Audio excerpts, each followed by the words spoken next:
ಮುಡಾ ಕೇಸ್ನಲ್ಲಿ ಸಿಎಂ ಸಿದ್ದರಾಮಯ್ಯ ವಿರುದ್ಧ ಕೊನೆಗೂ ಎಫ್ಐಆರ್ ದಾಖಲಾಗಿದೆ. ಸಿದ್ದರಾಮಯ್ಯ A1 ಆದರೆ ಅವರ ಪತ್ನಿ ಪಾರ್ವತಿ A2 ಆಗಿದ್ದಾರೆ. ಕೇಸ್ ಸಿಬಿಐಗೆ ವಹಿಸುವಂತೆ ಹೈಕೋರ್ಟ್ಗೆ ರಿಟ್ ಅರ್ಜಿ ಸಲ್ಲಿಕೆಯಾಗಿದೆ. ಇದೆಲ್ಲವನ್ನ ನೋಡೋಣ ಸಿಎಂ ವಿರುದ್ಧ ಎಫ್ಐಆರ್ ನ್ಯೂಸ್ ಟಾಪ್ 9ನಲ್ಲಿ.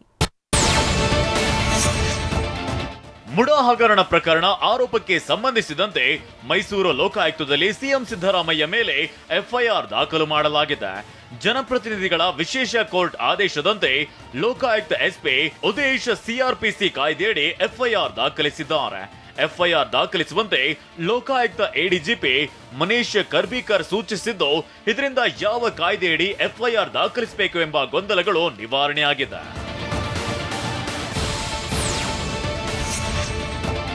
ಮುಡಾ ಅಕ್ರಮದಲ್ಲಿ ಮುಖ್ಯಮಂತ್ರಿ ಸಿದ್ದರಾಮಯ್ಯ ಅವರನ್ನ A1 ಮಾಡಲಾಗಿದೆ.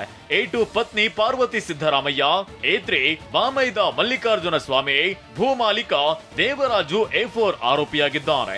A5 ಇತರರು ಅಂತ ಲೋಕಾಯುಕ್ತರು ದಾಖಲಿಸಿರುವ ಎಫ್ಐಆರ್ ನಲ್ಲಿ ಉಲ್ಲೇಖಿಸಲಾಗಿದೆ.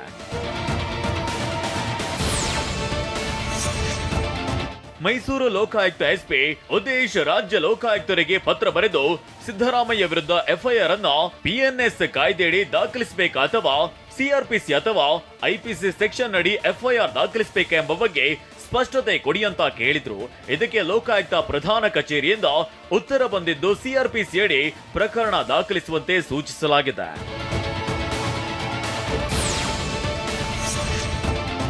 ಲೋಕಾಯುಕ್ತ ಪೊಲೀಸರು ಸಿಎಂ ಸಿದ್ದರಾಮಯ್ಯ ವಿರುದ್ಧ ಹಲವು ಸೆಕ್ಷನ್ಗಳ ಅಡಿಯಲ್ಲಿ ಎಫ್ಐಆರ್ ದಾಖಲಿಸಿದ್ದಾರೆ.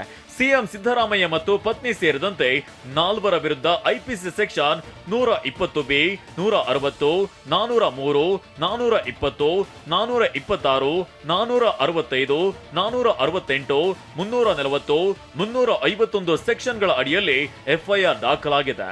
ಹಾಗೆಯೇ ಭ್ರಷ್ಟಾಚಾರ ತಡೆ ಕಾಯ್ದೆ 1988, ಬೇನಾಮಿ ಆಸ್ತಿ ವಹಿವಾಟು ಕಾಯ್ದೆ 1988, ಭೂಕಬಳಿಕೆ ನಿಷೇಧ ಕಾಯ್ದೆ 2011 ಅನ್ವಯ ಕೇಸ್ ರಿಜಿಸ್ಟರ್ ಮಾಡಲಾಗಿದೆ.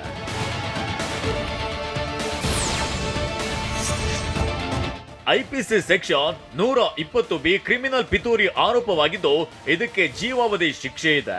ಐಪಿಸಿ ಸೆಕ್ಷನ್ 166 ಸರ್ಕಾರಿ ಸೇವಕನಿಂದ ಕಾನೂನು ಉಲ್ಲಂಘನೆ, ಸೆಕ್ಷನ್ 403 ಅಪ್ರಾಮಾಣಿಕವಾಗಿ ಆಸ್ತಿ ದುರ್ಬಳಕೆ, 406 ಅಪರಾಧಿಕ ನಂಬಿಕೆ ದ್ರೋಹ, ಇದಕ್ಕೆ 3 ವರ್ಷ ಜೈಲು ಶಿಕ್ಷೆ ಅಥವಾ ದಂಡ ಇದೆ.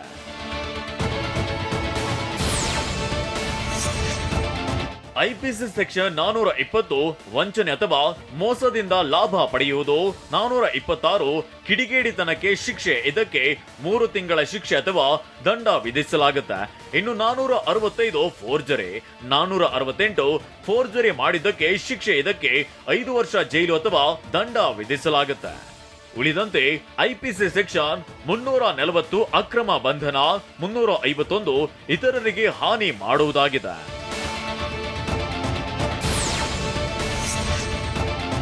ಸಿಎಂ ಸಿದ್ದರಾಮಯ್ಯ ವಿರುದ್ಧ ಎಫ್ಐಆರ್ ದಾಖಲಾದ ಬಳಿಕ ಪ್ರತಿಕ್ರಿಯಿಸಿದ ದೂರುದಾರ ಸ್ನೇಹಮಯಿ ಕೃಷ್ಣ, ಮೇಲಾಧಿಕಾರಿಗಳಿಂದ ಒತ್ತಡ ಬಂದಿದೆ, ಹೀಗಾಗಿ ಎಫ್ಐಆರ್ ದಾಖಲು ಮಾಡಲಾಗಿದೆ. ನಮ್ಮ ಹೋರಾಟಕ್ಕೆ ಜಯ ಸಿಕ್ಕಿದೆ ಅಂದ್ರು. ಅಲ್ಲದೆ ಸಿಬಿಐಗೆ ವಹಿಸುವಂತೆ ಹೈಕೋರ್ಟ್ಗೆ ರಿಟ್ ಅರ್ಜಿ ಸಲ್ಲಿಸಿದ್ದಾರೆ. ಮೇಲಾಧಿಕಾರಿಗಳವರಿಗೆ ಒತ್ತಡ ಬಂದಿರಬೇಕು. ಈ ಕಾರಣದಿಂದ ಈಗ ಎಫ್ಐಆರ್ ದಾಖಲು ಮಾಡಿದರೆ ನಮ್ಮ ಹೋರಾಟಕ್ಕೆ ಮತ್ತೊಂದು ಜಯ ಸಿಕ್ಕಂತಾಗಿದೆ. ಈ ಪ್ರಕರಣ ಸಿಬಿಐ ಕೊಡಿಸೋದಂತೂ ಖಚಿತ. ನಾವು ಅಲ್ಲಿವರೆಗೂ ನಿರಂತರವಾಗಿ ಹೋರಾಟ ಮಾಡ್ತೀವಿ.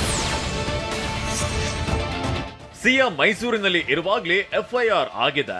ಎಫ್ಐಆರ್ ದಾಖಲಾಗುವ ಸಮಯದಲ್ಲಿ ಜಿಲ್ಲಾ ಪಂಚಾಯಿತಿ ಕಚೇರಿಯ ಸಭಾಂಗಣದಲ್ಲಿ ಪ್ರಗತಿ ಪರಿಶೀಲನಾ ಸಭೆ ನಡೆಸಿದ್ದ ಸಿಎಂ ಬರೋಬ್ಬರಿ 6 ಗಂಟೆಗೂ ಹೆಚ್ಚು ಕಾಲ ಮೀಟಿಂಗ್ ಮಾಡಿದ್ರು. ಎಫ್ಐಆರ್ ದಾಖಲಾದ ಬಳಿಕ ಪ್ರತಿಕ್ರಿಯಿಸಿದ ಸಿಎಂ ಯಾವುದೇ ತನಿಖೆಗೂ ಸಿದ್ಧ ಅಂತ ಹೇಳಿದ್ದಾರೆ. 17A ಪ್ರಕಾರ ತನಿಖೆ ಮಾಡಿ ವರದಿ ಕೊಡಿ ಅಂತ ಹೇಳಿದ್ದಾರೆ. 3 ತಿಂಗಳು ವರದಿ ಕೊಟ್ಟಿದ್ದಾರೆ ಸ್ಪೆಷಲ್ ಕೋರ್ಟು. ಅದರ ಪ್ರಕಾರ ಎಫ್ಐಆರ್ ರಿಜಿಸ್ಟರ್ ಮಾಡ್ಕೊಂಡು ತನಿಖೆ ಮಾಡ್ತಾರೆ. ತನಿಖೆಯಲ್ಲಿ ವರದಿ ಏನು ಬರುತ್ತೆ ಅದರ ಆಧಾರದ ಮೇಲೆ ಮುಂದಿನ ತೀರ್ಮಾನ ತೆಗೆದುಕೊಳ್ತೇವೆ ಅಂತ ಗೃಹ ಸಚಿವ ಡಾಕ್ಟರ್ ಜಿ ಪರಮೇಶ್ವರ್ ಹೇಳಿದ್ದಾರೆ. ಪಾರದರ್ಶಕವಾಗಿ ತನಿಖೆ ನಡೆಯುತ್ತೆ. ಲೋಕಾಯುಕ್ತ ಪೊಲೀಸರು ಸ್ವತಂತ್ರವಾಗಿ ಕೆಲಸ ಮಾಡ್ತಾರೆ. ಮುಖ್ಯಮಂತ್ರಿ ಸಿದ್ದರಾಮಯ್ಯನವರು ರಾಜೀನಾಮೆ ಕೊಡುವ ಅಗತ್ಯವಿಲ್ಲ ಅಂತ ಹೇಳಿದ್ದಾರೆ. ಲೋಕಾಯುಕ್ತ ಪೊಲೀಸು ಇಂಡಿಪೆಂಡೆಂಟ್ ಆಗಿ ಕೆಲಸ ಮಾಡ್ತಾರೆ. ಅವರು ಯಾವ ನಮ್ಮ ಸರ್ಕಾರದ ಅಧೀನದಲ್ಲೇನಿಲ್ಲ. It's an independent autonomous body. ಅವರೇ ಪಾರದರ್ಶಕವಾಗಿ ತನಿಖೆಯನ್ನು ಮಾಡೋದಕ್ಕೆ ಅವ್ರಿಗೆಲ್ಲ ಅವಕಾಶ ಇದೆ, ಮಾಡ್ತಾರೆ.